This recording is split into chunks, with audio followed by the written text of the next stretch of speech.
जय हिंद दोस्तों। आज हम लोग देखने वाले हैं केमिस्ट्री के कुछ सेलेक्टिव क्वेश्चन जो आपके बोर्ड एग्ज़ाम के लिए बहुत ही इम्पोर्टेंट है। ये जो वीडियो होगा 10th क्लास का होगा और केमिस्ट्री का होगा, ठीक है ना। तो चलिए हम लोग पहला क्वेश्चन देखते हैं। पहला क्वेश्चन है कि लोहे को जिंक से लेपित करने की क्रिया को क्या कहते हैं।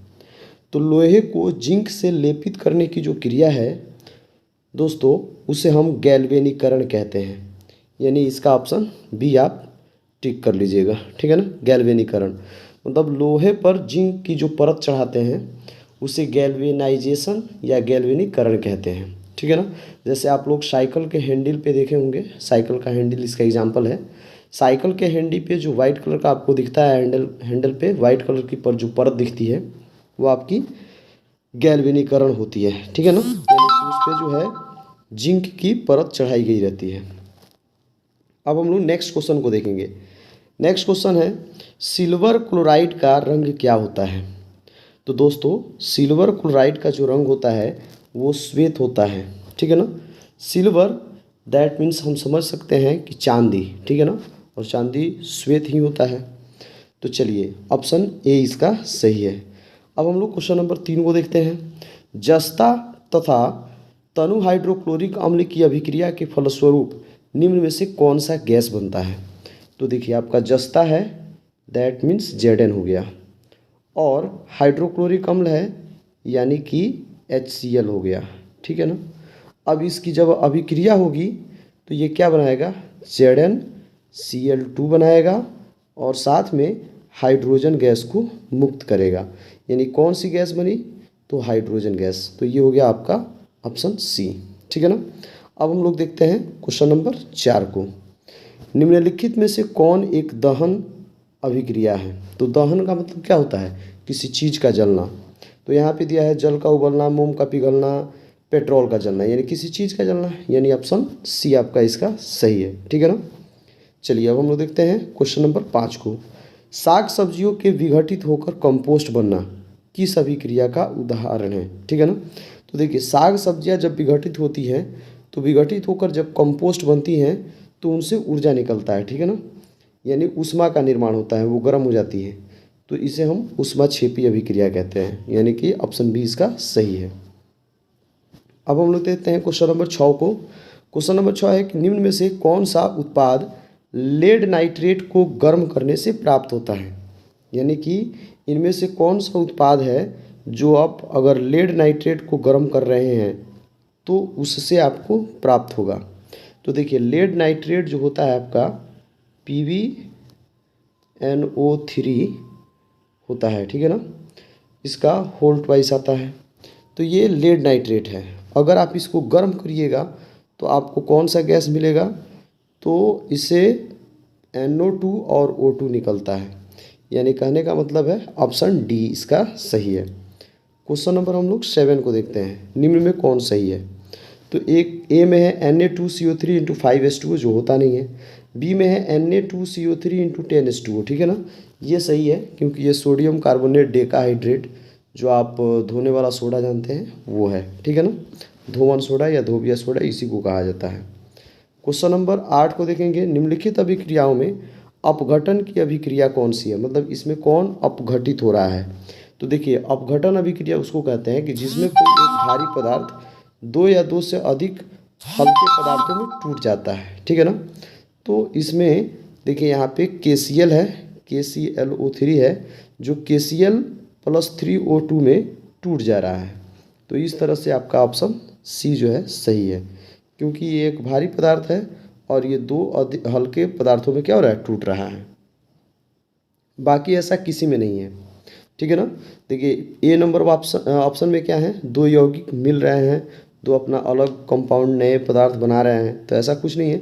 अपघटन अभिक्रिया का मतलब होता है कि जब कोई एक भारी पदार्थ दो या दो से अधिक हल्के पदार्थों में टूट जाए। तो ये एक भारी पदार्थ है, दो हल्के पदार्थों में ये क्या हो गया, टूट गया है। अब हम लोग देखते हैं क्वेश्चन नंबर 9 को। क्वेश्चन नंबर 9 क्या बोल रहा है कि Fe2O3+2Al और ये बना रहा है Al2O3+2Fe। तो यहाँ पे क्या दिख रहा है कि ये Al जो है वो Fe2O3 में से Fu को हटा दे रहा है और Al2O3 बना दे रहा है। तो इसका मतलब ये हुआ कि ये विस्थापित कर रहा है, तो ये है आपका विस्थापन अभिक्रिया, यानी ऑप्शन डी सही है। अब हम लोग देखेंगे क्वेश्चन नंबर नेक्स्ट 10 को। बोल रहा है लौह चूर्ण पर तनु हाइड्रोक्लोरिक अम्ल डालने से क्या होता है, यानी कि लोहे के चूर्ण पर अगर आप तनु हाइड्रोक्लोरिक अम्ल डाल रहे हैं तो क्या होगा। तो देखिए लोहा का चूर्ण यानी हो गया आपका लोहा Fe, और हाइड्रोक्लोरिक अम्ल का मतलब हो गया HCl। अब इस पर हाइड्रोक्लोरिक अम्ल अगर आप जब डालिएगा तो ये Fe जो है Cl के साथ मिल करके Fe जो है Cl के साथ मिलकर FeCl3 बना लेगा, ठीक है ना। तो ये बन गया FeCl3 या FeCl2 भी बना लेता है, ठीक है ना। और साथ में आपको हाइड्रोजन गैस मुक्त करता है, यानी कि ये क्या बनाया, तो आयरन का क्लोराइड बनाया और साथ ही साथ हाइड्रोजन गैस दिया। तो देखिए ना ऑप्शन ए आपका सही है, हाइड्रोजन गैस एवं आयरन क्लोराइड बनाता है। अब हम लोग क्वेश्चन नंबर 11 को देखते हैं। क्वेश्चन नंबर 11 है कि श्वसन किस प्रकार की अभिक्रिया है। श्वसन किस प्रकार की अभिक्रिया है, तो देखिए श्वसन में क्या होता है, ऑक्सीजन का योग होता है, ठीक है ना। हालांकि श्वसन जो है ऊष्माक्षेपी अभिक्रिया है, क्योंकि उसके फलस्वरूप ऊष्मा का निर्माण, ऊर्जा का निर्माण होता है। लेकिन श्वसन को हम उपचयन अभिक्रिया भी बोल सकते हैं। क्यों, क्योंकि उसमें ऑक्सीजन का योग होता है। तो जिस अभिक्रिया में ऑक्सीजन का योग हो उसे उपचयन भी बोलते हैं। तो ये हुआ 11 का ऑप्शन ए। 12 नंबर हम लोग देखेंगे CuO+H2 डैश देकर Cu+H2O किस प्रकार की अभिक्रिया है। तो देखिए यहाँ पे Cu में CuO से, ठीक है ना, CuO से यहाँ पे Cu हुआ है, यानी इसका मतलब ये है कि ऑक्सीजन गायब है, यानी यहाँ ऑक्सीजन का ह्रास हुआ है। और हाइड्रोजन में यहाँ पे ऑक्सीजन का योग हो गया है, तो एक में ऑक्सीजन की कमी हो रही है, दूसरे में ऑक्सीजन की वृद्धि हो रही है। यानी कि कहने का मतलब ये है कि इसमें ऑक्सीकरण और अवकरण दोनों साथ साथ हो रहा है। तो ऐसी अभिक्रिया को हम क्या कहते हैं, रेडॉक्स अभिक्रिया कहते हैं। तो ये हुआ आपके 12 का आंसर। 13 नंबर हम लोग देखेंगे, करा इलेक्ट्रॉन के स्थानांतरण से बने यौगिक क्या कहलाते हैं। तो सबसे पहले आप लोग ध्यान रखिए कि इलेक्ट्रॉन के स्थानांतरण से जो बंधन बनता है उसे विद्युत संयोजन बंधन कहते हैं, यानी आयनिक बंधन कहते हैं। और इससे बने जो यौगिक होंगे आयनिक बंधन, आयनिक यौगिक या विद्युत संयोजी कहलाएंगे, ठीक है ना। तो ये हुआ आपका ऑप्शन बी। अब हम लोग देखते हैं क्वेश्चन नंबर नेक्स्ट 14 नंबर को। कह रहा है नीचे दी गई अभिक्रिया में कौन सा कथन सही है। पहले इस अभिक्रिया को देखिए, Cu+O2 मिलकर CuO बना रहा है। तो इसका मतलब ये क्या हो रहा है कि कॉपर के साथ ऑक्सीजन मिल रहा है, यानी कॉपर का ऑक्सीकरण हो रहा है, ठीक है ना। तो ये हुआ आपका ऑप्शन ए सही है। अब हम लोग देखते हैं 15 नंबर क्वेश्चन को। निम्नलिखित समीकरण है H2+Cl2 डैश देकर HCl। तो ये H2 और Cl2 दोनों मिलकर HCl बना रहा है, यानी कि दो हल्के हल्के पदार्थ मिलकर एक भारी पदार्थ का निर्माण कर रहे हैं। तो इस तरह से यह आपका एक संयोजन अभिक्रिया है, ठीक है ना। तो 15 हो गया। अब हम लोग 16 नंबर क्वेश्चन को देखते हैं। निम्नलिखित में से कौन द्विविस्थापन अभिक्रिया है, ठीक है ना। तो द्विविस्थापन अभिक्रिया किसे कहते हैं, तो जिसमें जिसमें दो यौगिक अपने आयनों की क्या करते हैं, अदला बदली करते हैं। तो जैसे देखिए यहाँ पे आपको AgNO3 दिख रहा है और यहाँ पर NaCl दिख रहा है। तो ये Ag क्या किया है, इस NaCl से Cl को लेकर AgCl बना लिया है, और इसमें का Na जो है इस Ag के साथ मिलकर NO3 के साथ मिलकर NaNO3 बना लिया है, ठीक है ना। यानी इसको आप फाइनली यहाँ पे ऐसे समझ सकते हैं कि AgNO3 है और आपका NaCl है। तो इसमें का Ag और NO3 ये दोनों अलग अलग हो गया, और फिर ये Na और इसमें का Cl ये दोनों अलग अलग हो गया। तो इस तरह से ये Ag इस Cl के साथ मिलकर AgCl बनाया, और ये Na इस NO3 के साथ मिलकर NaNO3 बनाया। तो ये अपने आयनों की क्या किए हैं, अदला बदली किए हैं। तो इन्हें हम द्विविस्थापन अभिक्रिया कहेंगे, यानी कि ऑप्शन सी आपका सही है। अब हम लोग देखते हैं क्वेश्चन नंबर 17 को। कह रहा है निम्नलिखित अभिक्रियाओं में से कौन विस्थापन अभिक्रिया है। तो विस्थापन अभिक्रिया किसे कहते हैं, तो जब कोई एक तत्व किसी यौगिक से उसके एक तत्व को हटाकर अपना स्थान बनाता है। यानी यहाँ आयरन जो है कॉपर सल्फेट से कॉपर को हटा दिया है और आयरन सल्फेट बना लिया है।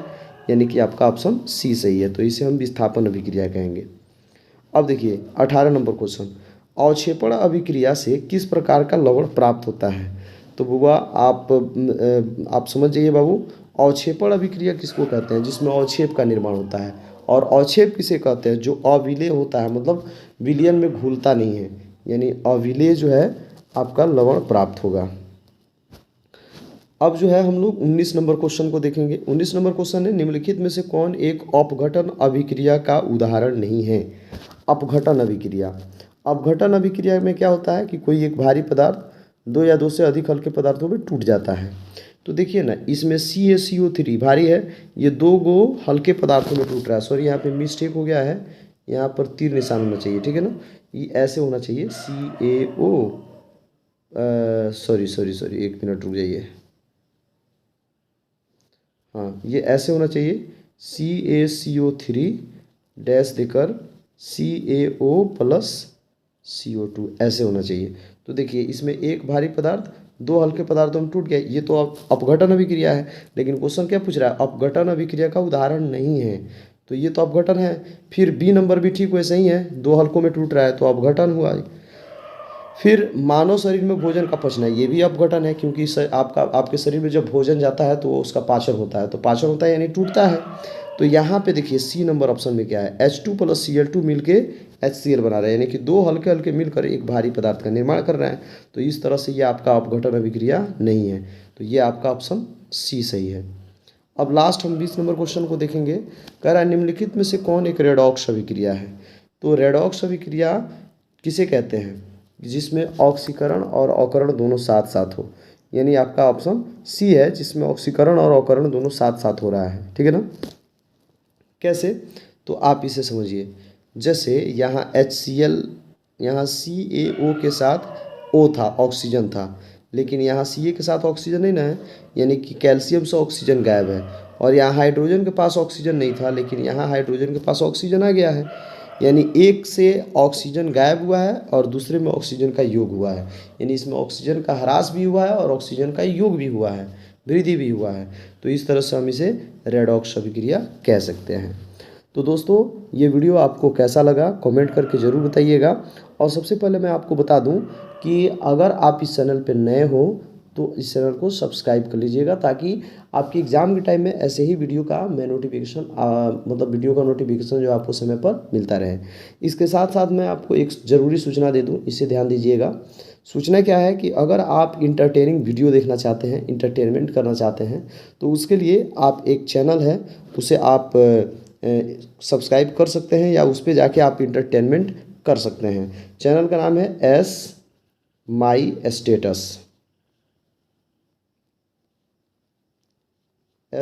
स्टेटस।